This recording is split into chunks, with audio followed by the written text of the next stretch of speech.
Morning, everyone. Morning. This is day 17 of the Trump Republican shutdown, and the House and Senate Democratic position remains the same. We look forward to sitting down with anyone, anytime, any place, either here at the Capitol or back at the White House, to reopen the government, to enact a spending agreement that actually makes life better for the American people, while also addressing decisively the Republican health care crisis that continues to hurt everyday Americans all across the country. Every day that goes by, there are people throughout America receiving notices that their health care premiums, copays, and deductibles are about to skyrocket. In the district in upstate New York, the North Country, currently represented by Elise Stefanik, there are couples who currently pay about $2,000 per year for their health insurance premiums because they benefit from Affordable Care Act tax credits. When those credits go away, that same couple will now pay more than $20,000 a year. They cannot afford that. These are working class Americans living paycheck to paycheck, struggling to get by, can barely survive, yet alone thrive. In this country, and this is the wealthiest country in the history of the world. So House and Senate Democrats are going to continue to hold firm as it relates to a basic common sense position that when we enact spending bills, we should be helping the American people, not hurting them. And so we will not support a partisan Republican spending bill that continues to gut the health care of the American people. But we will continue to extend that offer to our Republican colleagues and to President Trump and members of his administration. Let's sit down in good faith to reopen the government, to stand by our hardworking federal employees, to enact a spending bill that actually improves the quality of life of the American people, and to address the health care crisis that Republicans have created, devastating people all across the country, including in rural America, in black and brown communities all throughout America, in urban America, in the heartland of America, and in small-town America. Questions? There you go.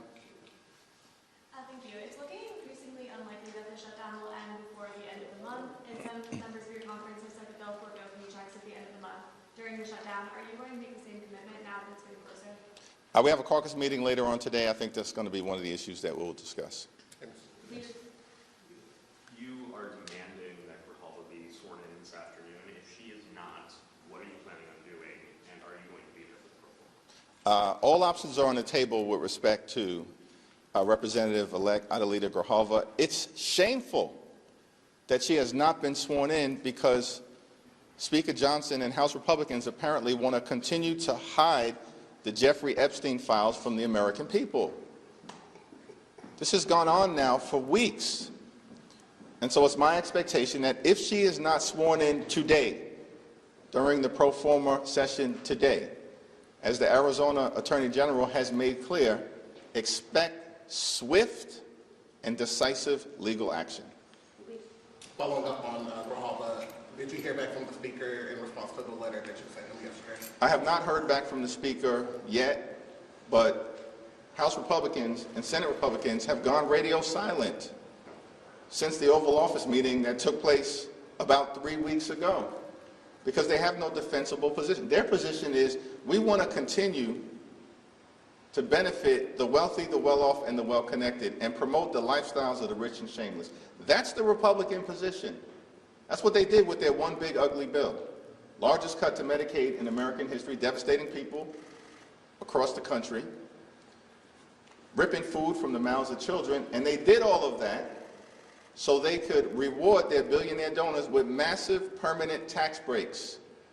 And now with the Affordable Care Act tax credits expiring, they have zero interest in spending a dime to help out working class Americans. By the way, same group of people that found $20 billion, matched by another $20 billion, that the American taxpayers will be on the hook for $40 billion in total to bail out Argentina, and they can't find a dime to protect the health care of the American people? This is extraordinary stuff. And no word from the Speaker about any of it, because they just continue, unfortunately, to be rubber stamps for Donald Trump's extreme agenda. Leader Jeffries, food banks are preparing for a surge. Federal workers are missing their paychecks, and millions of Americans could soon lose out on their food assistance. So at what point does this shutdown become too painful to continue these health care demands? Well, we need to reopen the government, and we need to reopen the government now. Part of the problem is that House Republicans are nowhere to be found. Literally have been on vacation for 3 consecutive weeks, have canceled votes for 3 consecutive weeks. They are in the Legislative Witness Protection Program. No one can find them here in the Capitol, and no one can find them in their districts. They're not holding town hall meetings. They're not visiting federal employees. They're not engaging with their constituents. They've been on vacation for 3 weeks, House Republican, in the middle of a shutdown. And so what we need is for them to come back to work so we can work this out, reopen the government, stand by our hardworking federal employees. By the way, the Trump administration this year, before the shutdown, has forced out over 200,000 civil servants. That's before the shutdown.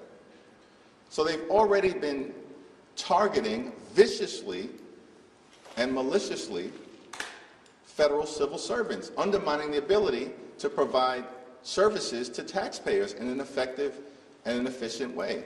And so cruelty has been the point for this administration. We know this because the OMB director said his goal was to traumatize federal workers and thereby traumatize the American people. That's their words. Day 17 of the federal government shutdown, and tensions in Washington are only escalating. Democratic leaders are holding their position, calling this the Trump Republican shutdown, and insisting they're ready to negotiate anytime, anywhere, to reopen the government. But they say any deal must protect healthcare and improve life for everyday Americans. They argue that millions are now receiving notices that their health insurance costs, premiums, co-pays, and deductibles are about to skyrocket. One example they highlighted, a working couple in upstate New York currently paying $2,000 a year with ACA tax credits. Without those credits, that same family could face over $20,000 a year, an impossible jump for families living paycheck to paycheck. Democrats say they won't accept any spending bill that guts healthcare or prioritizes the wealthy over working-class Americans. They accuse Republicans of pushing policies that strip healthcare, cut Medicaid, and harm struggling families while protecting billionaire donors with massive tax breaks. Meanwhile, pressure builds over the swearing-in of a representative-elect who has yet to take her seat. Democrats warn of potential legal action, accusing Speaker Johnson and House Republicans of blocking her to hide records related to Jeffrey Epstein. Questions also turned to reports of extremist symbols and disturbing rhetoric among some GOP members. Democratic leaders condemned the rise of hate speech, anti-Semitism, and political violence, accusing the Trump administration of fueling division. And while federal workers miss paychecks, food banks brace for impact, and millions risk losing assistance, Democrats argue House Republicans have been on vacation during a shutdown, absent from Washington and invisible in their districts. With the shutdown's pain growing and no clear end in sight, Democrats say they refuse to bend on health care, calling it a fight for working Americans. Their message, reopen the government, protect health care, and stand up to what they describe as an extreme agenda. Like, we've already seen a rise in political violence and hatred in America. And then you've got swastikas apparently appearing in the offices of Republican members of Congress. You've got young Republicans engaging in the most anti-Semitic and racist speech possible. Like, this is apparently who many of these people are. They are ripping the sheets off in plain view of the American people. Their words, their actions, revealing themselves in so many different ways. And then you got Caroline Leavitt, who's sick, she's out of control. And I'm not sure whether she's just demented, ignorant, a stone cold liar, or all of the above. But the notion that an official White House spokesperson would say that the Democratic Party consists of terrorists, violent criminals, and undocumented immigrants, this makes no sense. That this is what the American people are getting from the Trump administration in the middle of a shutdown. So their actions continue to speak for themselves, which is why they're on the wrong side of public sentiment. Question on the shutdown. Thanks. Yeah. Thank you.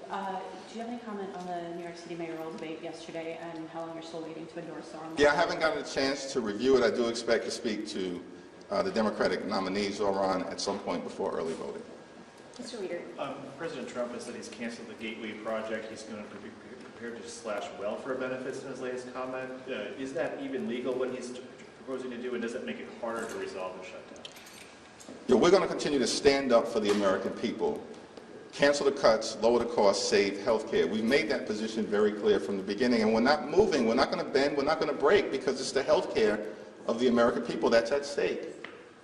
And all of these efforts to try to intimidate Democratic members of the House and the Senate are not going to work, because we are on the side of the American people.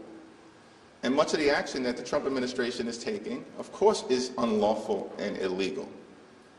As a federal judge in Northern California found with respect to the